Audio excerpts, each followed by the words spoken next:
Sorry. Didn't expect to get percussion on that. Your switch should be on the side.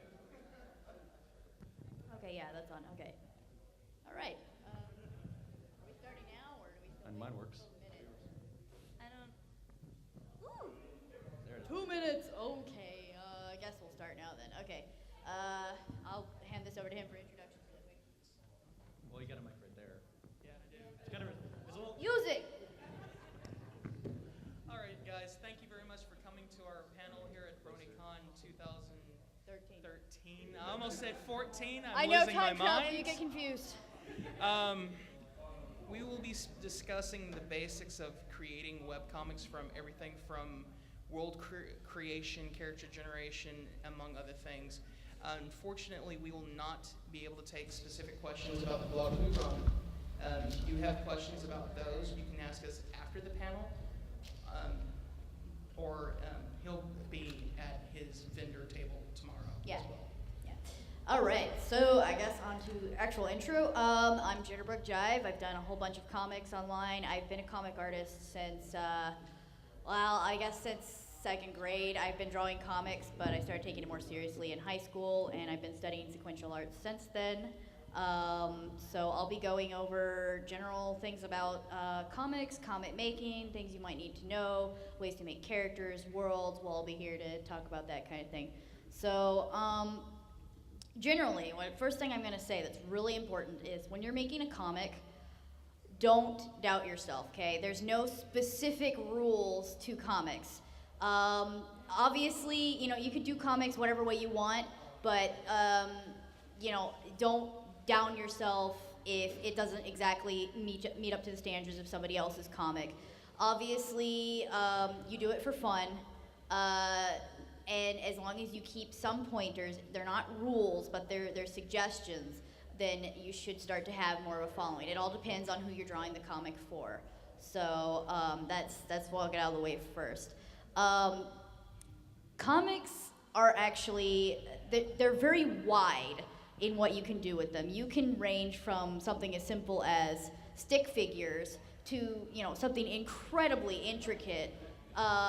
Even like on Tumblr, sometimes people, shaking floor, jeez. I'm sorry. Yeah. I don't know, they're really partying up there, or the TARDIS is on the fritz, I don't know. Take it however you want. Anyway, you can range from, you can have a comic that's really good and just be stick figures, for example. Or you could have something really, really advanced. And comics can come in many formats. You can have them on paper. You can have them in comic books, which is what most people associate them with.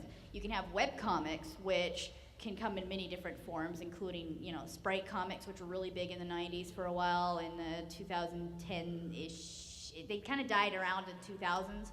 They're still around sometimes, but, and then there's vectorized comics, which some people use, some people do, Pony Creator with that, which, I say it's okay if you use something like Pony Creator, as long as you follow some basic rules. Yeah, but it's not just anatomy thing, it's clarity. It's clarity. You have to make it look like something that a reader can follow. And then, you have webcomics, which are actually kind of different from Tumblr comics, because you can have a Tumblr comic, or you can have an Ask blog, which is a different type of format where you have the audience interacting with the comic rather than just reading it. So, really, you don't need to be super specific with what type of comic you want. You can explore all the different types of comics that you can find. Sometimes there's even some people that just do, you could do short funnies with 3 frames each. Don't have to follow a storyline, just have a punchline. You can have a grand, huge thing. You can have a bunch of collection of short stories. You can have something that's sort of a personal character log. It's really vast. So just, again, don't hold, don't sit there thinking that there's only one type of comic to do. If you're not comfortable with something you're working on, be free to explore. The next thing, I guess that I'll be going into, which you guys can add in if you want, is character creation. because in most comics, I mean, you can have a comic with a tree if you want. If you want to have a comic about the adventures of Tom and George or something. That exists. Yeah, it does. So you have a tree and a rock, whatever. But if you want to have characters, then that's a completely different thing. I guess I'll talk first about how you want your characters to look. Usually, when you're designing a comic, you want to have something recognizable for people. I mean, unless you're doing stick figures, but then if you're doing stick figures, you should still have some kind of style to them. Line for hair. Like for example, I used to read this old webcomic called Happy Face Comics, where it was very loose style, and the whole thing was done with stick figures, but on occasion they'd make faces, like really realistic faces that would be, a lot of times for comedic punchlines and things like that. And it was a really entertaining comic, and you can recognize it usually by the very simple faces that they'd make, specific types of expressions, and that's the simplified form of a character. As you move on, if you want to make a main character for a cartoon comic strip, you think of shapes that are going to catch the eye, like usually rounded shapes, character designs that aren't too busy, but they're simple enough to be recognizable and different from everything else.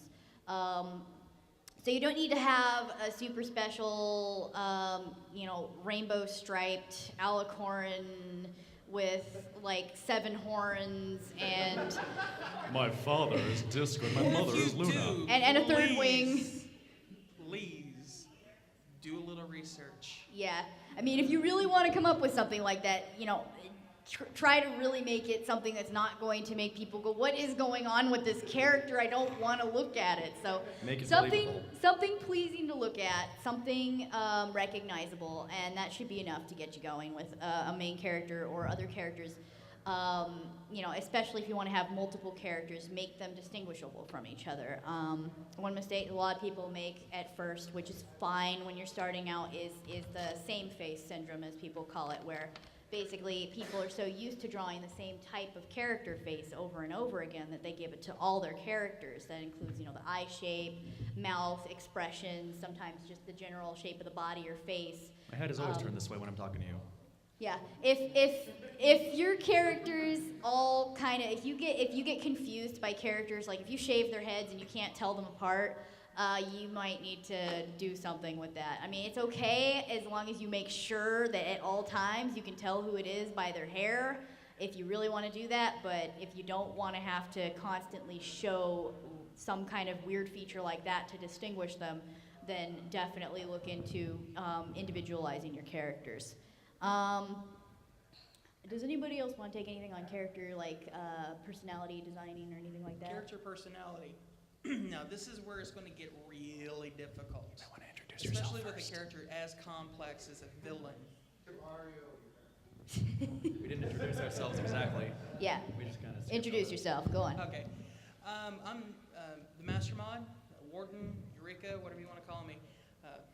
But, like I was trying to say, designing a character, personality-wise, especially when it comes to villains, is extremely difficult.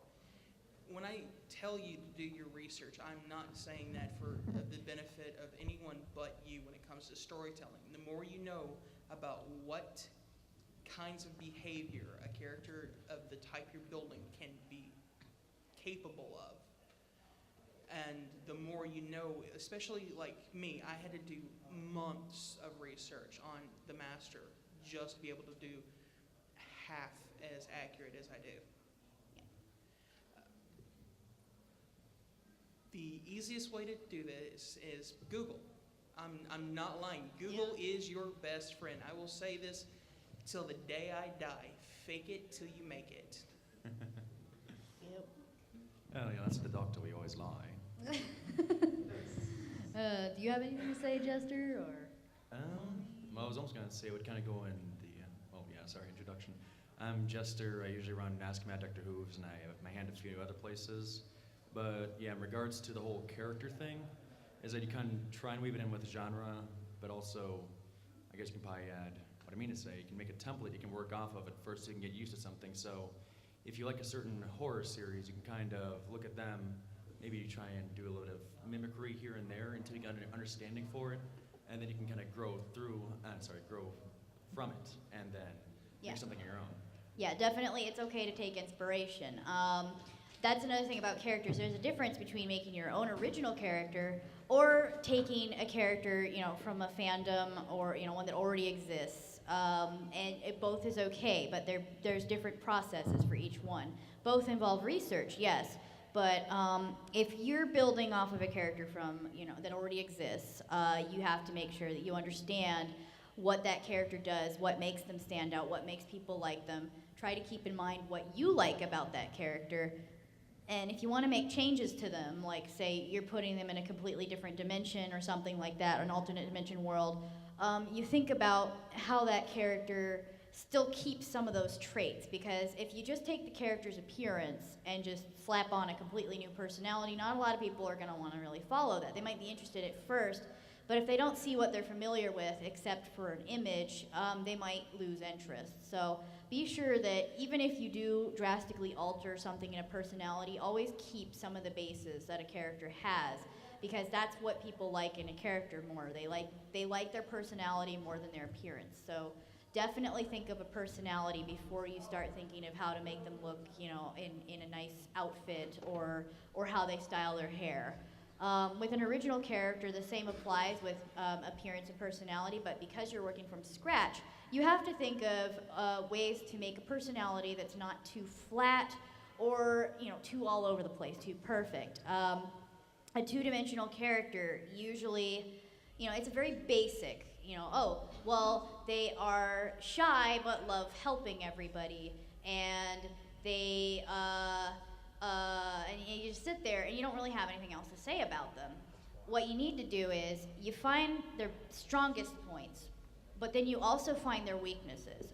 Their weaknesses are very important.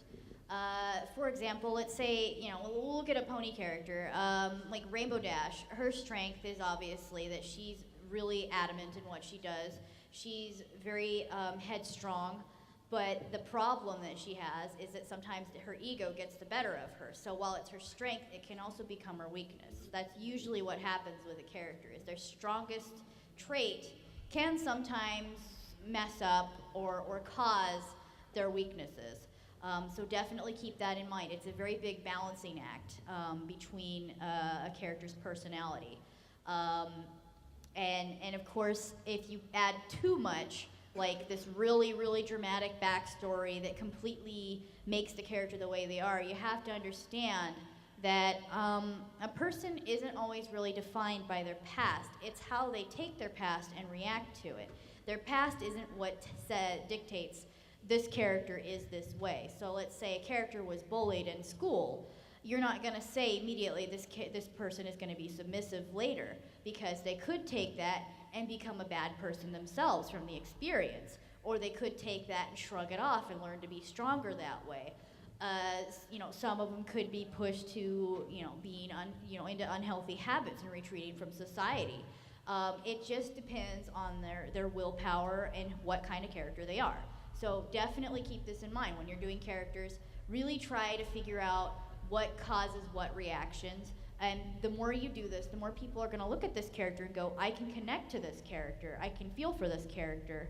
That's another reason why you don't make things too extravagant.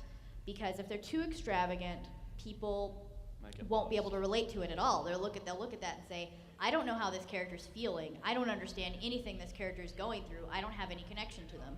Same with a blank slate character. Only on the other side is, I don't have enough to fill in, so I still don't know what this character is. It's just basically like looking at a random stranger on the street. You see somebody smiling, and you think, oh, this is a happy person, and you move on. And that's what happens with a two-dimensional character. The next step, which I'm going to be giving his half over to him, is world creation. Because obviously your characters are going to need a place to live. So, there you go. Okay, I'm a little backwards when I do things. Most people start with a small picture and move out bigger. I start with the big picture. I start with the big picture and move inwards. I start with the world. I start from the world, I do the continents. From the continents, I do the kingdoms, the towns, cities, and neighborhoods, and then I move into the houses and the people inside the houses. I work backwards. Unfortunately, it's just the way I've done things ever since I've started playing tabletop games, which is where a lot of this experience comes from. Dungeons and Dragons is one of the biggest things I've used since I've started writing Discorded for the Master and Discorded Who's when it comes to world building. So, pretty much just. You want me to take it for a bit? Yeah, I just Okay. lost my entire train of thought. That happens. Okay. Well, another thing about world creation is sometimes it doesn't have to be an entire world. It can just be like a singular society. It could be a town. It could be. It's just basically your setting. Even a and household. what you do is you try to understand basically what does this world do to your characters? What does this world do to all the characters around them? And it's really important to establish this world to your audience because, you know, if you just, it can just be something as simple as, you know, a really, really rundown apartment, and you don't need to show them anything else as long as you show that this apartment is run down and there are effects of it being run down on the character that's in this apartment. You know, you can't have the character acting like they're in luxury unless you want to be ironic or something and the character's crazy. So you can start with something as basic as just a single room, but you still need to figure out what that room does with the character and how it works with it. And then you can expand, or you can go Warden's Way, which is you create the world first, and then you move down and narrow in until you find specific things.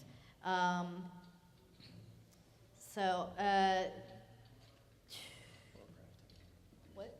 Yeah, so that goes on in next to lore crafting, which is where he is, and where it's building. Lore crafting is basically one question. What happened before in the beginning? Once you can answer that question, you can start building upon lore. You can start figuring out what details you want to start adding to your world. Once you figure out what details you want to add to your world, you can start building backwards, creating a history. Once you create a history, you can pretty much dictate what the future is going to hold for your characters. You can see what morals they'll stand on, what kind of socio-political groups pop up, religions, everything about your world. You can and how it shapes society. Once you figure out the starting point, you can start working backwards, and then you can start working forwards. Easiest way to do a comic is start in the middle. Don't start at the end. Start in the middle. Figure out where the climax of your story is. Work back and then work forward. This isn't me dancing. This is actually the floor shaking. Yeah. So was there anything? No. You in there? That's it. It's pretty much, that's it. Okay. I was gonna play Yeah, something, go ahead. no. Usually, actually, what I personally do, though you can find what works for you. I'm just gonna say. Oh, sorry, reintroduce. Did you just come in? Did you just come in? Oh, sorry. Yeah, I'm still a jester. I usually run Ask Mad Dr. Hooves. I tend to be shipped with this guy a lot, so. Yeah. It's canon, Yes, so, you know. Nazi and Dissy. Sugar cubes and buzzing. Right, so, back to what I was saying. I usually kind of try and work off a skeleton between characters and the world, because I know if I make too much in my own world, I might not be sure how the character will fully react. If I'm thinking there's this thing going on, there's this thing going on, there's this thing going on, and I find out my character might not even go there in the end. So sometimes you can do a bit of bouncing back and forth. Okay. Or I could just take it off the holster. All right, I'll just go with this. So, yeah, basically you can go back and forth between the two. You can make your character to a point where you can understand him, know how he'll react to certain situations, but then again, you also want to know that your world can work around him, so it keeps people interested and based on, say this is this one person who might be a little bit loose around this area, but is from this different town with a different kind of mentality. is that you want to know that your character and world can match, is what I mean to say. So you don't have to do everything at once. We can go back and forth. It's all up to you what you want to do with it. And since you're on that subject, how about you go and take that into writing a story, since those kind of go into each other at this point when you combine them. One more thing to throw in. Okay, really quickly. Throw in the thing you want. Throw in the thing. Throw in the thing. All right. Remembering that a world is alive, or even if the story is not completely surrounding the world itself, but only individual areas, the world around you is alive. Things are happening to other characters that are not part of the story. So, keeping these in mind, you can see how the world will develop and how the characters' decisions will affect others, which can in turn lead to more story hooks, which would lead into The whole idea of making a story. Now, it will probably get a little bit confusing, but it's mainly that when you do create a story, you want to know where you want to take people, how far you want to take them. Is like, do you want the main character to realize a certain thing at the end? So, like even like, I guess, My Little Pony, for example, you see all these people kind of progress through a certain situation. They find a conflict, they work through it. But it's also that with that, actually, sorry, I'm thinking of a different subject that'll be for later. But it's like you want to be sure that your people can be knowing where things are going. Again, you work with a bit of a skeleton again. So say this thing is going on with this person, this world is doing this, so therefore you go from there. Now personally what I'm doing, which might help with this confusion, is that with Mad Dr. Hooves, the way I'm doing it right now is that he was recently just kind of brought into more of this newer world. TARDIS crash landed pretty much, so he's coming out as a pony. Haven't explained yet why he's already able to kind of walk on 4 legs, since a lot of doctors tend to do that right off the bat. But from there, he's actually went to Ponyville during the time where Discord was taking over everything, and then actually had it to the point where when the first time Mad Dr. Hooves, sorry, he first saw Discord, he ran off because he was thinking, oh yes, it's very interesting, but I don't want to actually get any conflict right now until I have the right ideas in my head. So he ran off, met someone new, so he could have a little companion, someone else who was trying to escape being Roseluck. So they kind of get like a little back and forth, kind of banter here and there, maybe a little bit of comedy. Went from there, exited out, start with the first little plot point where Discord knew that he was waiting in this one room that Maddie ran off to, and decided to mark him for something for later.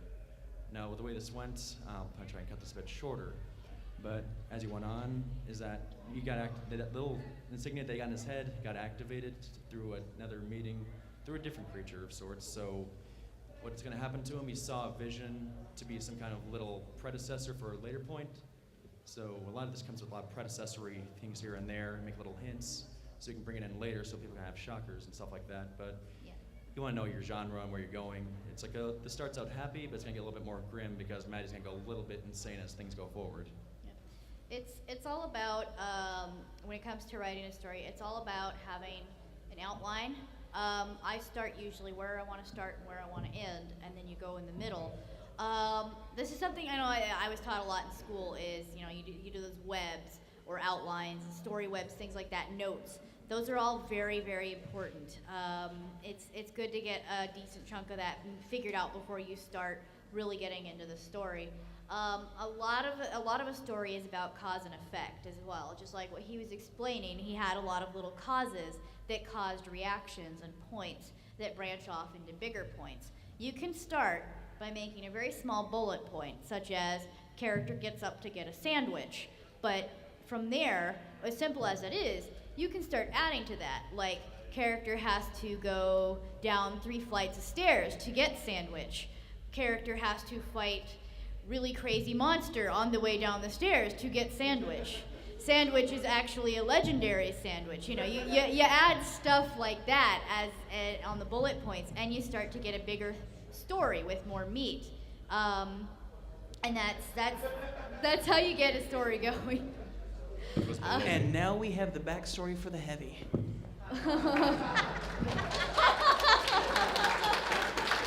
Wow. Yes, Delicious. definitely. Yes. Anyway, if anybody wants to make a comic about a guy going down 3 flights of stairs and battling a monster, get a legendary sandwich, you're more than welcome to. I'm not going to patent that idea. Yeah. Go ahead. Do fan art. I don't know. Momi, is there anything you want to add in all this, or? You guys kept saying the things that I was gonna say. I'm sorry. Well, We still love Oh, I get to talk. Cool. I am Momi Chan. I am the mod for the Miss Twilight Sparkle blog, as well as the Perry Doctor blog, which I stole from Jitters. I love you. the butter Nazi. That's me. Yeah, you said everything I was gonna say. Okay. All right, since I've got one thing to add about this point, well, the way I write whenever I sit down, I usually break down each update into scripts. I'll start with frame 1. I'll give a description of the background, a description of the characters' positions, looks on their faces, etc., character dialogue, and special notes of each. This goes into my next part, actually. Yeah. Okay, so I just covered that. You're about to go into the next part, yeah. Okay. This part is actually beyond the story creating. This is the most important part of making a comic ever. No matter what type of comic you're doing, no matter how simple it is or how advanced it is, this is the most important thing, because if you don't do this, you're not going to get anybody involved in your story at all. You can have the most elaborate, fantastic art with the most stuff going on, but if the readers do not understand what is happening, if they can't follow what's going on, then you're gonna lose your readers. The most important thing. Shush.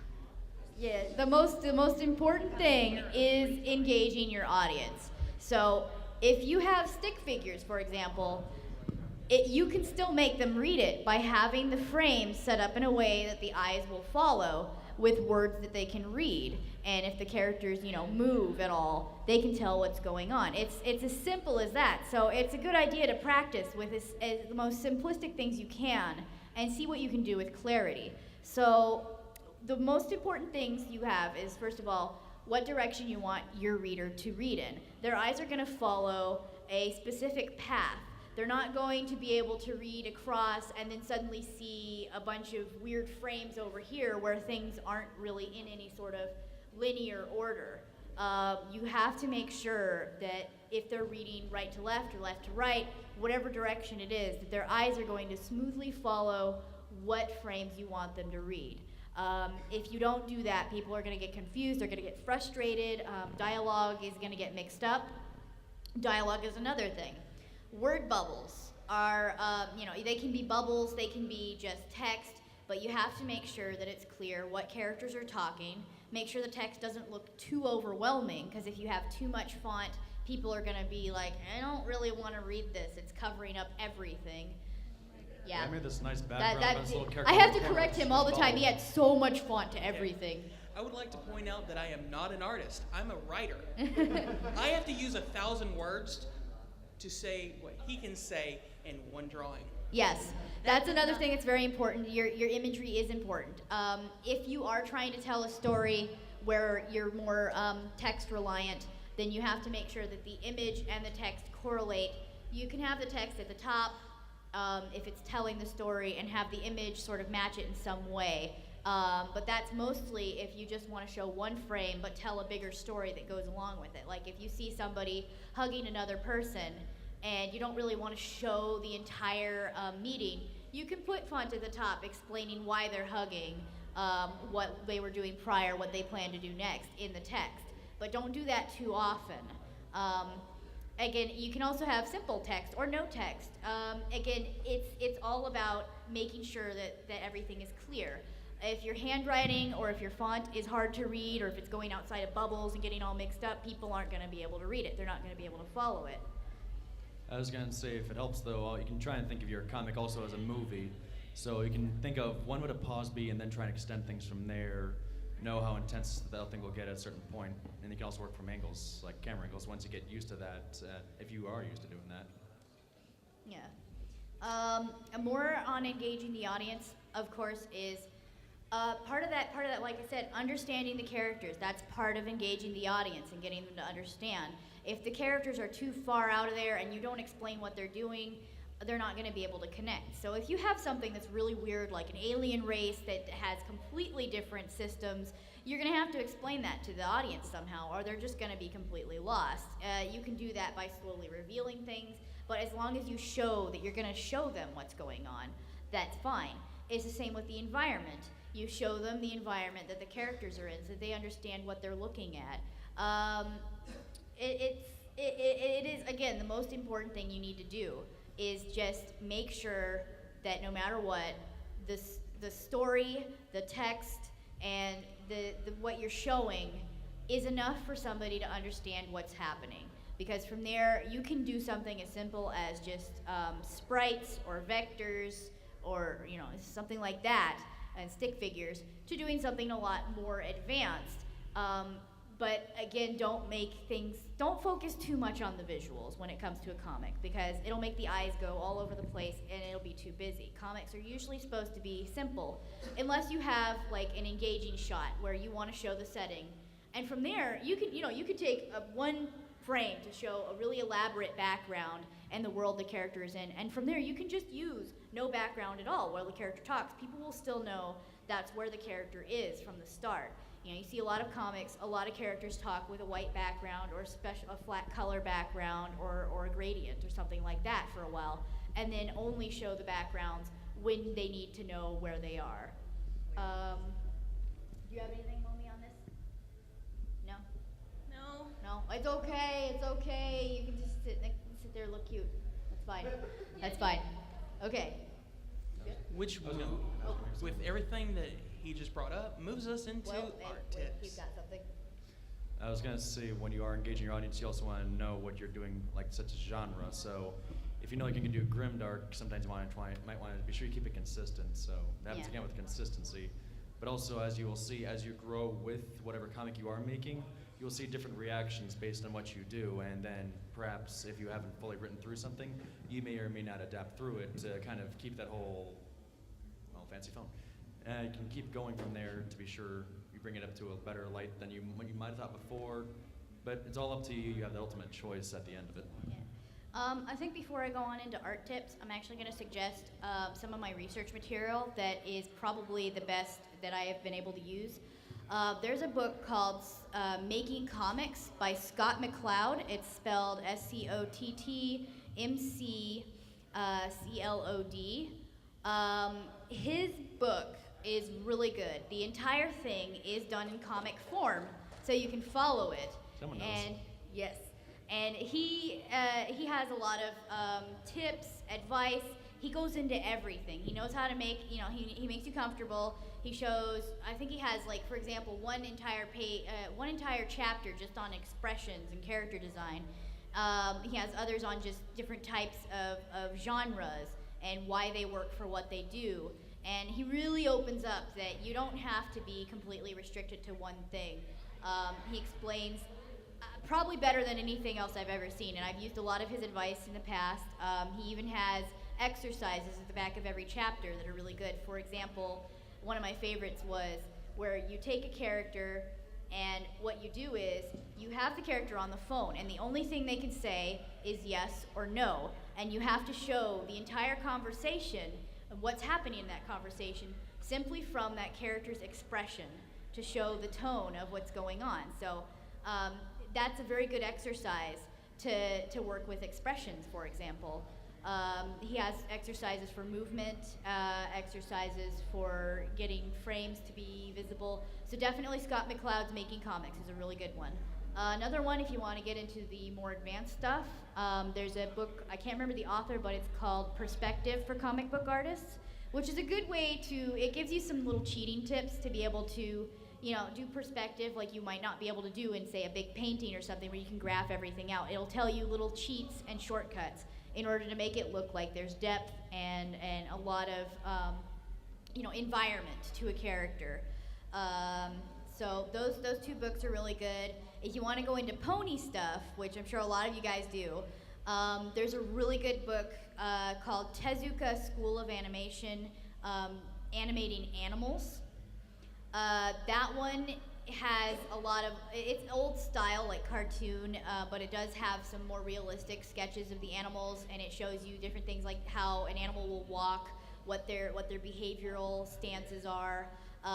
Research is very important, and that book has a lot of different species, from bugs, horses, rhinos, all sorts of things. And it's from Tezuka, who is he's kind of considered a god in manga. So he did Astro Boy, Kimba the White Lion. He's done a lot of stuff, so he knows what he's talking about, and his book is really good.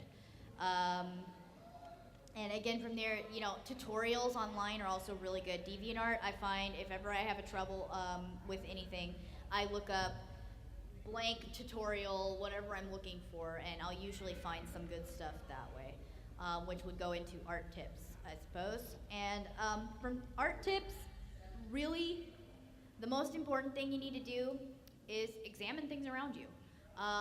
Art is really nothing but mimicry. If it takes you a while to get used to stuff, don't feel ashamed of, looking at reference pictures. If you see an artist you like, on your own, it's okay to draw what you see, just as long as you don't claim it's your own or, post it and say, without credit or anything. Because that's how a lot of people learn. They get inspired by something they see and they start drawing it.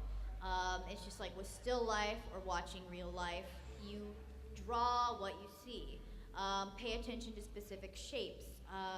Always look at things is the best thing I can say for that, for drawing tips. And don't be afraid to get advice from people. If you're worried about heavy criticisms from, say, the Brony community on Tumblr, because I know some of them can be really critical and it's kind of scary, you can go to other communities that will help you with your art. I used conceptart.org for a long time. There's a lot of professional artists on there who will help you if you're starting out and you're asking for advice, as long as you're very open to the critique. If you ask, I want a critique on this, how can I improve, what tips do you have, they'll usually help you out. They have sections for different things. They have comics, they have comic artists there, they have digital artists, they have traditional, and they have options like where you can have a portfolio and show your improvement over time, and people will come in and comment on it. Maybe not at first, but you just keep doing that, and eventually you'll get better. You don't give up. I mean, I know it's hard sometimes. A lot of people, artists are their own worst critic.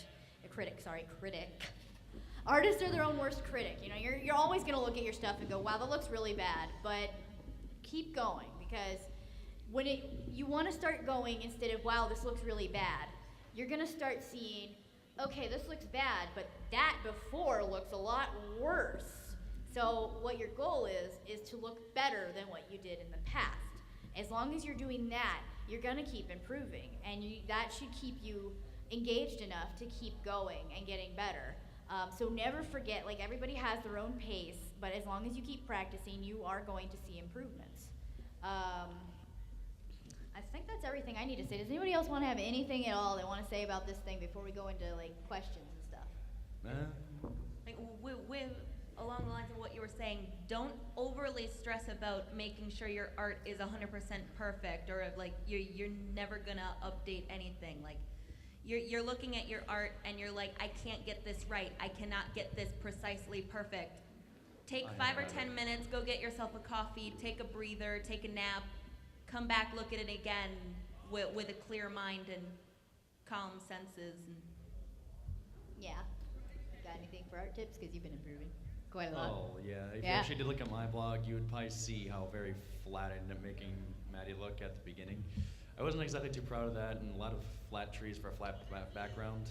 But as I went on, I practiced, got faster, and then started getting more proper backgrounds. And mind you, I still hate backgrounds because it's always the small little details. A lot of this here, a little bit over there, something there, something here, da-da-da-da-da-da. But at the same time, you will get stressed about that, but sometimes you have to know if you have the right angle for a certain panel, you can just reuse that as long as it's all a good angle from where you're placed. But also, in the line of expressions, you can just kind of pay attention to people in conversations even, or watching movies and how people act. Like if they act a certain way, certain movements, again, that's more human for a lot of us, but it gives you an idea that they might arch forward when a bit surprised or so forth. Yeah. Anything from you? I know you're not an artist, but I've got just a few words of wisdom. Don't compare yourself to. I'm sorry. Never compare yourself to another artist. Compare yourself to what you were like yesterday. yes. Another thing is what, as Jitter said, inspiration. Okay, plagiarism. No. Yeah. And lastly, avoid E.T. Derby. Yeah, no, don't touch, don't let him draw, please. Don't. It's scary. You won't survive. No. I make young children cry in their sleep. Okay, Just is by there a putting dance pen to upstairs or is paper. there an elephant circus next door? What is going on here? That is the elephant Jeez. face. I thought it was. Okay, a so jackhammer. it's an elephant next door. Okay, I got it. No. I thought I'm it just was kidding. rhinos riding jackhammers. Yeah, something. This isn't Brony Palooza. This is Lots of Elephant neon Palooza. rainbows. Pink fluffy So, dissy hooves. are we ready? Dancing on rainbows. Shut up. Pink fluffy dissy hooves. That was dancing one on time. It was still funny. You were nice and pink, and you were really fluttery, and you had those nice little butterflies. Okay, no, okay, I will put glitter up your nose if you keep that up. Well, I'm guessing you're not getting a sugar cube So I'm tonight. thinking we're ready. Oh, what a sugar cube. Okay. Hey, glitter on my nose. No we sugar cube for ready? you. No. Be quiet, you. You live in a rock. All right. Off topic, Questions, sorry. yes. All right, do you have a question?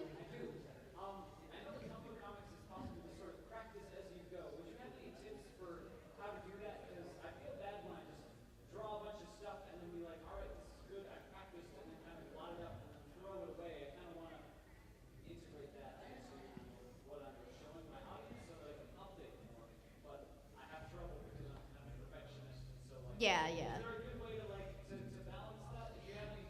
I would say away. don't throw things away. Don't throw things away. I know it looks bad, but like if you see something that has looks wrong, it's good to keep it because then you can come back to it later and you go, oh, that's what went wrong. Okay, I got it. And you can look at that, and that usually will help you get better. Like I look back in my comics all the time and go, what is his leg doing? Or there's no way a face should be able to do that. No, I put the eyes too close together. And but, the ever you know, increasing schnoz. yeah, and his nose just constantly growing, and he needs a haircut. I don't know, but it's really important that you don't throw stuff away. I have boxes of just really bad sketches that I just sort of. I started sketching and I was like, nah, because sometimes you can go back and you'll go, you know what, I had a good idea when I was sketching that, but I didn't have the skill to draw it at the time. I think I'm gonna try again, and that'll usually help you a lot. As for having stuff to provide for watchers, if it's an Ask blog or a comic or something, usually they're not going to be too upset if you're practicing and it looks a little bit off at first. If you're worried about that, you can usually say, I think this looks a little off, but I'll keep working on it. And they're usually pretty nice about that. As long as you don't start freaking out when somebody says this torso is too long. If you don't get really mad about that and just look at that and go, okay, maybe it is a little bit long, and let's see what happens, then people are going to be willing to follow and help you and understand if things are a little bit off. So always be open to criticism, even if it's really, really rude. Sometimes people have something that they're going to say in there somewhere. Like if they say, wow, those faces are really weird, you really suck at faces, you can look at that and go, well, why would they say that? And you can look at that and take that with a grain of salt. People are going to be mean. People are going to be really nice. Some people are going to be too nice and tell you something's perfect when it's not. If anybody tells you your art's perfect, don't believe them. That's another good tip. Don't believe them. There is no such No. thing as perfection in art. No. So that again, that's something you can do to keep going, and hopefully that helps. Are there any other questions? Whoa. Those are hands. Well, I think there's a lot of questions. Nope. So. Yeah. Sorry. Okay, I will choose someone on this side this time. You in the yellow hat. Okay, so I'm out of the loop now, but I've noticed in the past, you two especially have done a lot of collaboration in your blogs. I wonder, how do you work together on that? Like, what is the process, and how do you keep the integrity of both characters and both Yes. your worlds to the integrity of both of them together when you're facing? Yeah, I was gonna say that earlier too. It's like having a writer and an artist, or having two artists or something. Discussion about everything is really important. Usually you have to be able to trust the other person and make sure they're not going to go and tell a bunch of other people what's going to happen in the story, that they're not going to, take things over if you have an idea. It's all about exchanging ideas and seeing how your ideas can grow off each other. For example, when I did a crossover with Motherly Scootaloo, we both kind of, hello. Love Yes. you. We both said, okay, well, our blogs are very, very different from each other. They don't really line up, but in some way they can sync up with how the characters can interact. So we wanted to see how the characters in each side would grow from the experience. And you build from that together until you can come to an agreement on something. And that's if you want to do a short collaboration. If you want to go with a long one, definitely try to find somebody that you can trust, who has a similar mindset to you or might be able to think beyond other things that you're able to think of or that you can think of, balancing out where some people might think of, well, for example, with Mean Warden, I'm good at thinking of personality and getting a lot of really, really, feelsy stuff, as they say on Tumblr. I know how to get people's emotions going. I know how to get characters. Yeah. Whereas Warden, he's good at making sure that the world makes sense. He comes up with everything that the world goes through and that the character goes through in the world. If you notice, in Discord, the Doctor doesn't really travel very many places. You don't get time to see much of the world, whereas in the Master, he travels all over the place and he shows what the world is about. And from there, whatever he comes up with, I kind of can add to it or say, okay, wait, this doesn't work, or we can work with this, but let's make it a little better. And that's usually how how you do collaborations, is making sure that you trust the other person and you work off each other's ideas. Nobody's in charge entirely. So. And even if you're doing like a single person thing, it's still good to have somebody that you trust that you can bounce your own ideas off of. Yes. My boyfriend knows things about my blog that nobody else knows because I know he will not tell a soul. Love you, baby. Just to add to what Jitters was saying, when you do find that person you do trust, I did it again. Beat them up. No. Marry them. No, I'm sorry. I have a horrible memory. Literally, horrible memory. We still love you. Okay. What was I saying before I brain farted? You were talking about working with people on a blog. Okay. It's also nice to get a grasp on their writing styles. I'm structured differently than Jitters. Point A leads to point B. I'm the doctor, you're a velociraptor, now let's see where this goes. But Vivian, stop eating all the people that we're visiting. Stop that. But we've managed to actually make a system that works.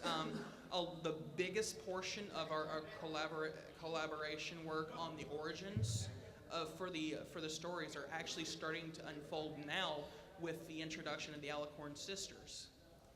So you're going to see a lot of work that both he and I have spent months on coming to light.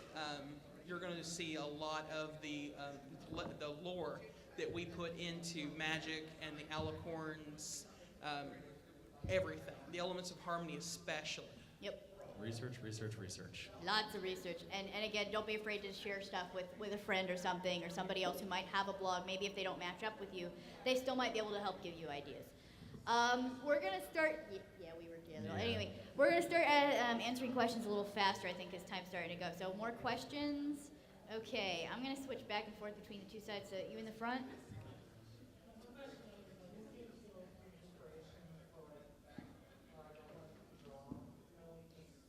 Okay.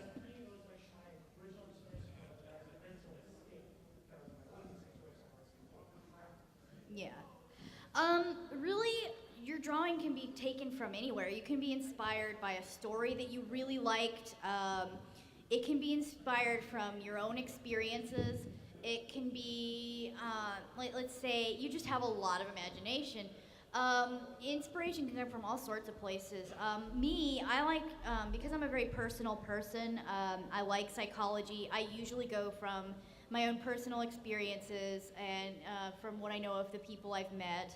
And I also take things that I really like I look at Doctor Who and I'm like, well, I really like sci-fi, and I start watching Doctor Who, and I said, I can really work with this story, and I research a lot of it, and I realize how much is there that can be touched on and worked with. So you find the things that you feel connected to. And if that's emotional, if you're trying to solve some kind of problem that you might have in your life, that's fine. It's a personal blog is a very good thing for your mental stability. Actually, it's a way of venting a lot of frustration or anything you might go through. Because really, counseling, what they do is they ask you questions. They prompt you to speak about how things make you feel, and if you base something on how you feel, you can look at it and go, why did I do this? And you can be your own counselor that way by examining when you do something, why you did it, and what you want to do with it from there. So that's a very good thing to go from there as well. Just as long as it's something you feel strongly in. So. Sometimes music also helps you think. Yeah, music's good too. All right, your hand's already up, so I guess. So, sorry, everybody's behind you. Yeah. So, like, I'm sure we all have like point in time where like when we actually get down to sitting down and either drawing or writing, that artist or writer's block. Yeah. What would you say is like the best like way to go through getting rid of that? Okay, I think we each have our own techniques for that, so that should be a good one for all of us to answer. Writer's block / artist block for me. Usually what I do is I'll start working on something that I don't usually work on. If I'm having trouble drawing, I'll say, you know what, I'm going to draw a page of feet because I can't draw feet. So I'll draw a bunch of feet, and then I'll be like, I'm so frustrated. I want to go back to drawing other things that I'm comfortable with, and I'll start doing that. If it's writer's block, sometimes what I have to do is sit back and go and look at another story or another watch a movie or something that's really engaging for the mind to distract me from it. And then, sometimes you might just have to take a break and think about stuff. Do other things. That's usually what I have to do. I have to distract myself for a bit and then get myself wanting to do it again because I haven't done it in a while. That's my technique. I guess we'll go from Momi and then this way then. So. I haven't updated my blog in 7 months. I am not the person to ask this question. Well, then let's say us bullying you gets you out of our block. So if you have friends that are going to push you, do that. No, if that worked on me, I would have updated 4 months ago. Well, to be fair, you did update. It was a human Twilight saying you're not dead. I did do that. And you did do Perry. I did update my other blog, the Perry blog, because I was inspired by how insanely cute you were drawing him. You heard? Sometimes all it takes to get your butt in gear on updating and getting past artist block is kawaii desu ne. Yeah. Whenever I get writer's block, I live in the country in Texas. I have a gun range behind my house. He's a downright Texan, I tell you what. The things you learn. The smell of spent gunpowder makes me think. It calms me down.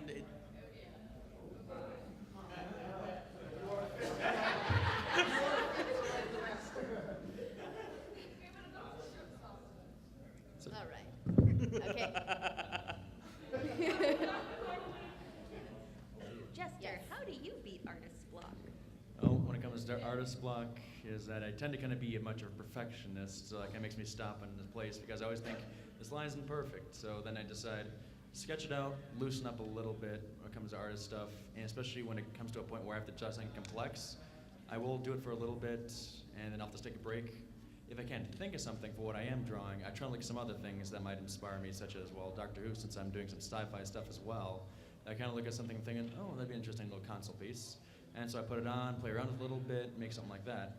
When it comes to writer's block, that actually can go hand in hand with what I'm saying before, is that I can get to a point where I'm thinking, oh, okay, this is good, then that, wait, what was I gonna say? So it's again, you can take a break from there, but look for places where you do get your inspiration. Like we got inspiration in the first place, you can look there again, or look for someone else's story and think, oh, I could probably work with that, I could probably do something different. Also discussing with other people too. Sometimes that- really gets the creative juices flowing. Sometimes if you say, okay, I'm having trouble with this idea. What if I do this? Actually, wait, I can do this. Oh, wait, I can do this. I can do this. I can do this. So sometimes just activating it with another person is enough to get your ideas out of the way. I do that a lot. I'll just suddenly have what I call idea-rea all over people when I talk about. I'm like, hey guys, I can't think of anything. Actually, wait a minute. What if I do this? Actually, no. Wait. And they'll just sit there and take it while I just keep going. Being social can help you because you wait for the reaction and you're like, oh wait, ah. Yes, my roommate is often a very common victim to my idea-rea. Same with Jester and Master. So. I do it to you too. All right. You're often a victim of mine. Yeah. All right. So questions again. What side was I? Was on this side? We're about to go on the left side. Okay. There's somebody being pointed out in the back. So. Guy in Yes. white. When you're collaborating with an artist, how much of the overall story do you tell them? Frame by frame, page by page, issue? I'm guessing that's me. I'm having a hard time understanding it. Could you? I heard him. Sorry. Okay. What did you I say? heard him. I think this was going to be for me. Okay. All right. Oh. Since Jitters is the artist and the writer for Discorded Hoops, and I'm the writer for the master blog, and I can't draw or I do work with a team of artists, and all of them are amazing people. Usually what happens is I'll deliver them a script, and they'll follow the script, and sometimes they'll improve upon it, sometimes they'll leave it as it's written.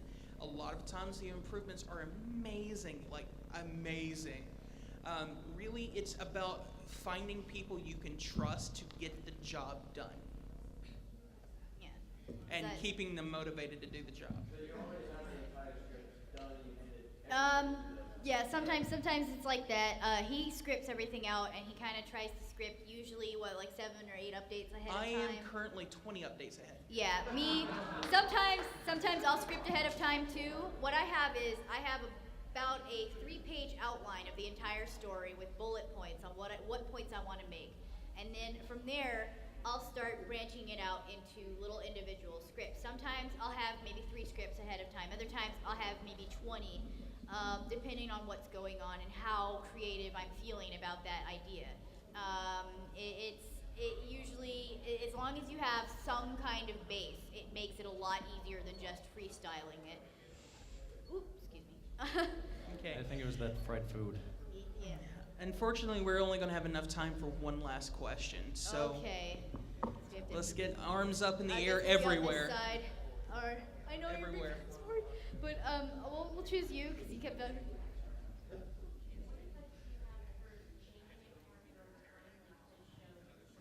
Character development, yes. You mean character development? Okay, yes, character development is very, very good. I did not mention character development. That is another very important thing. It's how your character changes over time. If you keep the character the same way throughout the entire story, if it's like a comic strip, that's like with funnies, 3 frames just for a gag line. That's people can stay with that. But if it's a big story, they're not going to be able to follow a character if they don't learn from anything at all. If they make mistakes, they're going to have to either, learn from them or make more mistakes from those mistakes and not learn. But, it's either progression of improvement or progression or a decrease in their mental state. You have to go one way or the other. For example, in my story, the doctor, he's started out, he's very cold. He doesn't open up to anybody. He gets questions, anything personal, he shrugs off or he waves away or says, "Get out of my face. I don't want to answer this.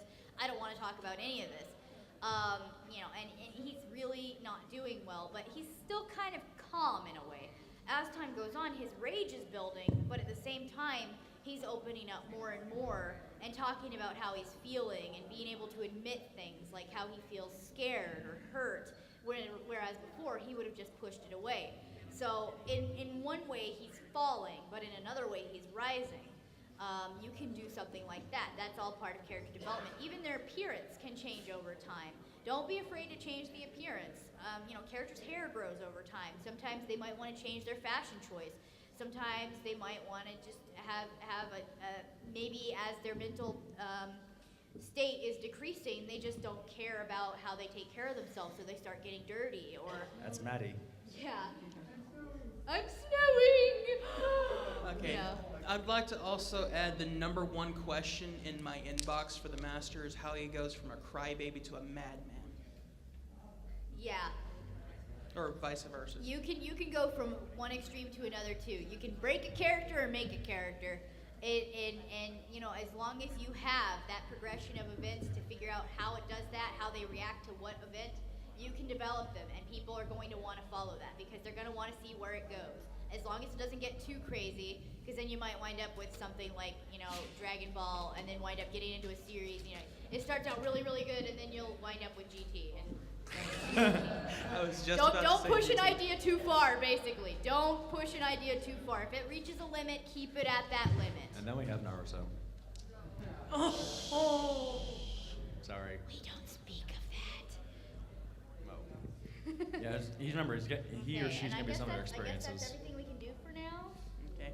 So- Unless you want to hang around a little bit and answer questions. I don't know after the panel. this is the last panel here, isn't it? So I don't know how long I can stick around. What do you? What's the story? Let's party. Okay, we got another 5 minutes. Okay, we can do some more questions. All right. Okay. 5-minute party. You in the hat in the very back. My question's about format. A lot of you guys use the AskBall format on Tumblr. Yes. But at the same time, there's like all sorts of variations you guys do with it. For instance, one notable thing I liked was with Ask Zero. You usually post these very It's okay. long We will go into details. paragraphs explaining, you know, the significance, the psychology, and that's the sort of artist, you know, observer interaction you'll see in a lot of formats. But Yeah. then other people do like art comics, or, Yeah. you know, other formats and such. It's all matter. So It's how all do you matter. guys deal with the issue of formatting, and how do you believe that, you know, affects you or your blogs? It's all about, like what I said, it's engaging the audience. It's how you want to engage them. If you want to tell them a story, usually that's where you go into, like, you know, DeviantArt, where you have, you know, page by page comics with the frames all on one page. If you just want to tell a story. If you want them to interact with the story, which is a unique thing about Ask blogs, or I'm going to say this, I don't read it, but Homestuck, which does, I guess, have people submit commands and stuff, and it follows user-based Used to. stuff. It used to, but whatever. I've seen some of it, so Hoofstuck does it, so It was meh. like that at first, but it evolved into But like doing its own either thing. way, audience, if you want your audience to be involved, then you can use other formats too. I've seen people do it on DeviantArt where they take comments and have comments move stuff on. Sometimes they'll have people submit ideas for what can happen and go from there. Or like Ask blogs, they ask questions and you have the characters answer that around there. It is very difficult to figure out how you want to use your format because it all depends on what you want people to do, and people are limited, honestly, so you have to really work with that. An Ask blog is difficult because a lot of people are going to ask a lot of repeat questions, or they're going to ask questions that aren't really questions, or say, okay, I'm just going to say this now. The one question, if anybody has sent this in, you will never have answered. The one question that must never be answered, what's next? Don't ask that, please. I'm going to show you what's next. You don't have to ask. And also avoid self-insert. This is another reason why I'm a story blog that accepts asks as conversation pieces rather than story direction. Yeah, I know. Motherly Scootaloo is still here. Yeah, you said sometimes you let the asks show you reactions, so you know where to go from there, rather than really always using them to implement it in the blog. Whereas, like I use with my blogs, I usually use the asks to formulate a story around them in a way. So it's all about how you want your audience to interact with it. You Really. can even do a little Q&A thing, like so say you got this one thing that happened for an episode, and then you have questions asked to this character. Yeah. Oh, just really quick follow-up question. Have you ever asked an anonymous question of your own blog just to get the story going? 'Cause no one- Twice. I have done that twice. One time I asked as myself openly. Yeah, I sometimes have my roommates do it. Yeah. Sometimes what'll happen is I'll get a question, but it was worded really weird, and I'm like, I want to use this, but it looks really weird, so I'll ask it. Another time, I asked my own question to myself as a hint, where originally there wasn't a question there, but I said, you know what, I'm going to put an ask from Baldumbo Rat to here before anybody knew who I was, so that I could throw that as a hint later. Another time, I remember I really wanted an ask about, was it the butter thing that prompted it? There was a few questions about butter, and I really wanted somebody to ask, how did you first get obsessed with butter? And I had my roommate here in the front. I had him ask that question so that I could show the doctor shoveling butter in his mouth in the fridge, based on the scene from the Lorax that I really liked. So, Okay. you're welcome. Do we still have some time? Okay, I guess. I was gonna say you don't have to get something for a moment there unless they get covered. I got covered. Oh. All right. He really is like what would be my twin if I didn't have a twin. We're like this. Connected at the Okay, mind. we Yeah, gotta we wrap are. it up. We are. So. He's in my brain. All right, folks. If you have any more questions for us, we'll stick around for just a short amount of time. We're all kind of exhausted outside, but they gotta lock this door down. Yep. So, All right. I'm sleepy. Thank you. thank you.